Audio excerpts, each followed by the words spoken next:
Hello students, I am Divya Kashyap from iWiz Education. As you all know that I am your chemistry expert और हम पढ़ रहे हैं surface chemistry. तो अभी तक surface chemistry में आप पूरा adsorption part कर चुके हो, आप पूरा catalysis कर चुके हो, हमने colloid का भी classification तक कर चुके हैं. So now it's the time to start with the preparation of colloids.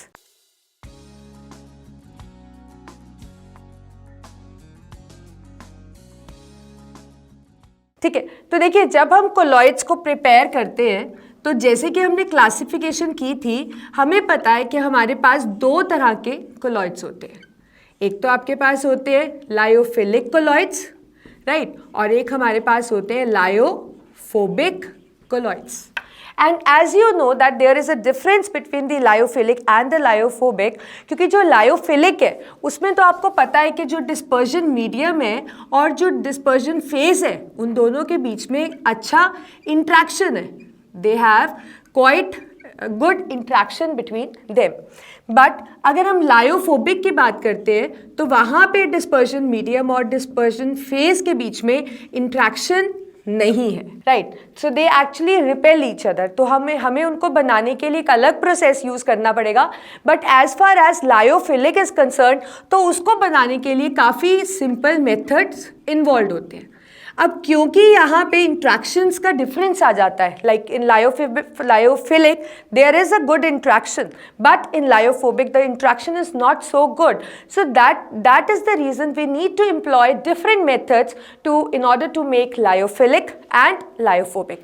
So let's start with lyophilic sols कि हम लायोफिलिक जो कोलॉइड्स हैं उनको किस तरह से हम बना सकते हैं. ठीक है, देखिए अब लायोफिलिक में आपको पता है काफ़ी ज़्यादा अच्छा इंट्रैक्शन है. अब अच्छा इंट्रैक्शन का मतलब है कि डिस्पर्स फेज और डिस्पर्जन मीडियम उन दोनों की आपस में अच्छी इंट्रैक्शन है. तो आप उनको सिंपली मिक्स कर दो, वो मिक्स हो जाएंगे और उससे आपके पास लायोफिलिक सोल आ जाएगा. सो हम कह सकते हैं कि लायोफिलिक कोलॉइड्स को हम कैसे बना सकते हैं by a simple method, that is by simply mixing. For example हमारे पास लायोफिलिक कोलॉइड का ले लेते हैं. Let's say we have lot of examples. We have starch, we have jellies, we have this thing gum etcetera. So we have lot of lyophilic colloids. Let us take an example, let's say of jellies. अब आपको पता है jellies के अंदर जो dispersed phase है वो क्या है? लिक्विड है, राइट, वाटर है. और जो जो डिस्पर्स फेज है वो हमारे पास सॉलिड है और जो डिस्पर्जन मीडियम है वो हमारे पास लिक्विड स्टेट में है. तो हम क्या करते हैं, इस लिक्विड और सॉलिड मतलब डिस्पर्स फेज और डिस्पर्जन मीडियम को दोनों को आपस में मिक्स कर देते हैं और अच्छे टेम्परेचर पे मिक्स करते हैं. तो आप कह सकते हो at high temperature we mix them and then after it we cool them. और कूलिंग करने के बाद ये दोनों अच्छे से थॉरली मिक्स हो जाते हैं and we get a lyophilic colloid. So कहने का मतलब है कि लायोफिलिक कोलॉइड बनाना तो बहुत आसान है. आप सिर्फ डिस्पर्जन फेस और डिस्पर्जन मीडियम को इकट्ठे मिक्स कर दो एक अच्छे टेम्परेचर पे और फिर उसको आप कूल कर दो. So you will get a lyophilic colloid. But अब अगर हम लायोफोबिक पढ़ें तो आपको पता है जो लायोफोबिक है वहाँ पे उनके बीच में इंट्रैक्शंस नहीं है. They don't have affinity for each other. Like dispersed phase doesn't have an affinity for dispersion medium and dispersion medium also doesn't have an affinity for dispersed phase. So there we need to employ certain methods in order to make the lyophobic sols.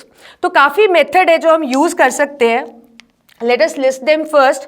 तो lyophobic colloids बनाने के लिए एक method है हमारे पास condensation method. We have a method that is condensation method. ठीक है, अब कंडेंसेशन मेथड का मतलब है कि डिस्पर्स फेज और डिस्पर्जन मीडियम दोनों को जब आप मिलाओगे तो वो आपस में कंडेंस हो जाएंगे and they will liberate a small molecule. नाम से ही पता लग रहा है कंडेंस हो रहे हैं.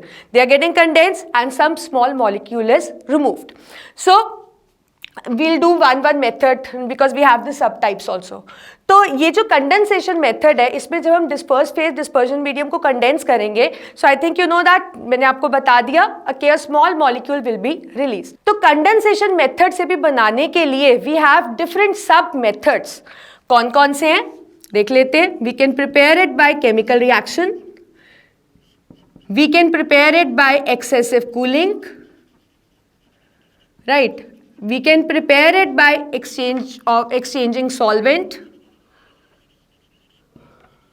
We can prepare it by exchanging solvent. So condensation method involves these three subtypes, that is chemical reaction, excessive cooling, and excessive exchange of solvent. So this is the first method. Beside this, we also have different methods. I'll just list them up, but we'll start with the first method. We'll take up one method at a time.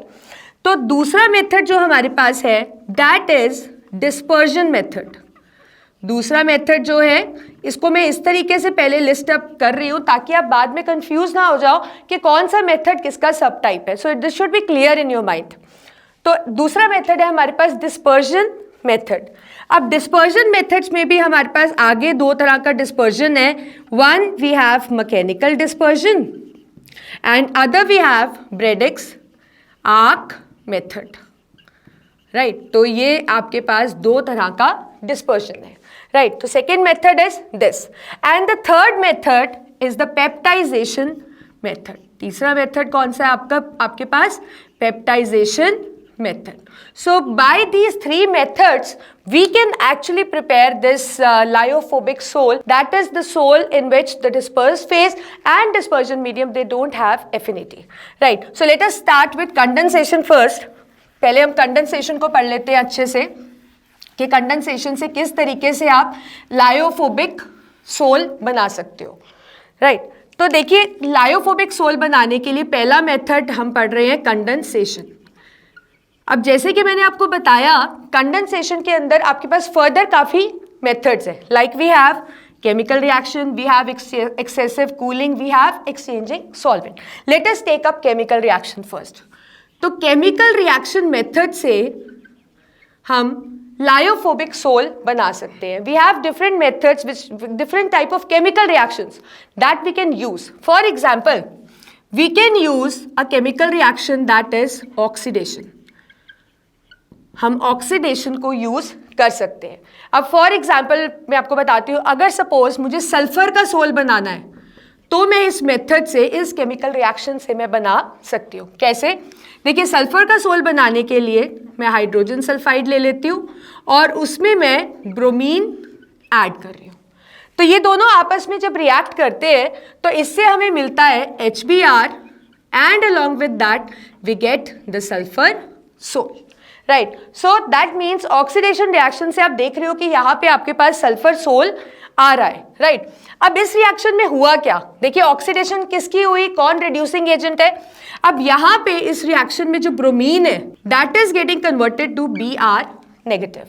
तो इसका मतलब यहाँ इसका oxidation number है 0 और यहाँ पे इसका ऑक्सीडेशन नंबर हो गया -1. मतलब आप क्या देख रहे हो? Decrease in oxidation number, and you know that decrease in oxidation number is called as reduction. That means here the bromine is getting reduced, so that means it is acting as an oxidizing agent in this reaction, due to which we can prepare the sulfur soul. So I think you got it that by oxidation we can prepare. Similarly we can prepare it by the another reaction, that is reduction. Right, let us prepare the soul of gold by this method. तो gold का soul बनाने के लिए what we take is, we take AuCl3, that is auric chloride, and I am going to mix it with stannous chloride, which is SnCl2. They both react and as a result we get soul of gold and stannic chloride. We get this thing. Right, तो अब इस reaction में आप देखिए कि इस reaction में जो टिन है that is changing from Sn2 positive to Sn+4. That means increase in oxidation number is seen. That means it is undergoing oxidation, and in this reaction it acts as reducing agent. So I think you got it that how by reduction we can prepare the sole. Similarly, we can carry out the another reaction, let's say hydrolysis. What is hydrolysis? Hydro means water, lysis means breakdown. So that means we are breaking a substance by making use of water. By this reaction, we actually prepare the hydroxide soles. right? So let us prepare. And what we are taking, we are preparing in this the iron hydroxide, the ferric hydroxide sol. So let us take ferric chloride, right? And to it, hydrolysis, that means we need to add water.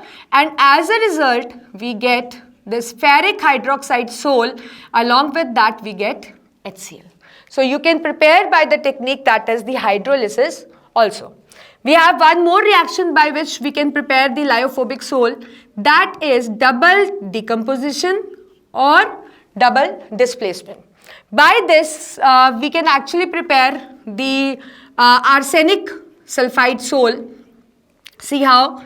We take arsenic oxide and we add hydrogen sulfide to it, right? So as a result, when the chemical reaction occurs, it forms arsenic sulfide sol, along with it the water is formed. So as you can see that different types of chemical reactions are taking place, and we can carry out the oxidation, reduction, we can carry out the double decomposition and hydrolysis, and we can actually form the sol. Like as I took examples of gold and this thing, the sulfur sol or the ferric hydroxide, you can take any other example also. But the basic funda which is involved is going to remain same. So I think you got it, that how by chemical reaction we can form the sol. So now let us take up the second topic, which is the excessive cooling. So the second method, the second condensation method is excessive cooling. So in this actually what we do, excessive cooling means we are cooling down a substance. Suppose you need to prepare a certain plastic, or you can say you need to prepare a rhombic sulfur, right? What do? You first melt a substance. Right? And after melting it, you put it in a ice mixture. I'll write it down. Suppose I need to prepare plastic, right? So what I do is I just melt the plastic. I just melt it and then I put it in an ice mixture. What is an ice mixture? Ice mixture is simply a container which has ice in it. It has ice in it, and in this there is a beaker placed which has water which is cooled down due to ice. This is what is ice mixture. So when you melt the substance and then suddenly you add it to an ice mixture, so suddenly when you add it to a, like you are making it cool down suddenly. So when you cool down, an excessive cooling take place and it forms the colloid, that is the lyophobic colloid. So I think you got it, that how by excessive cooling we can actually make lyophobic colloid. The third method is exchanging solvent. ये method हमने शुरू में ही किया था कि कुछ substances होते हैं, मतलब कोलॉइड जो है वो एक फिक्स स्टेट नहीं है. हो सकता है कि एक सब्सटेंस को हमने पानी में डाला, वो कोलॉइड बिहेव कर रहा है, आप उसको किसी और सॉल्वेंट में डाल दो, वो क्रिस्टलॉइड की तरह बिहेव कर रहा हो. सो this is what is happening here. For example, अब अगर हम NaCl को पानी के अंदर डाल देते हैं तो NaCl किसकी तरह बिहेव करता है? क्रिस्टलॉइड की तरह, राइट? तो NaCl in water behaves as crystalloid. That means it is not a colloid. But if I exchange the solvent with an organic solvent, then it will start behaving as a colloid. So that means by exchanging the solvent, we can also form the lyophobic colloid. So I think you got it. So these are the condensation methods which you can use to prepare the lyophobic colloids. Apart from that, we have a method that is the dispersion method, as I told you. So how by dispersion method we prepare? Let's see. अब देखिए dispersion method में ना जो methods होते हैं, they are of two types. Like one पहले हम पढ़ लेते हैं. We have mechanical method by which we can prepare the lyophobic colloid. अब देखो मैकेनिकल मेथड जो होता है ना, इसमें चर्निंग होती है, मतलब ग्राइंडिंग आप बेसिकली कह सकते हो, ग्राइंडिंग टेक्स प्लेस. इसके अंदर हम सस्पेंशन को, जिसके सस्पेंशन मतलब पार्टिकल्स का साइज वहाँ डिस्पर्स फेज का काफ़ी बड़ा होता है, तो सस्पेंशन के पार्टिकल्स को हम कोलॉइड्स में कन्वर्ट करते हैं. कैसे? By grinding them.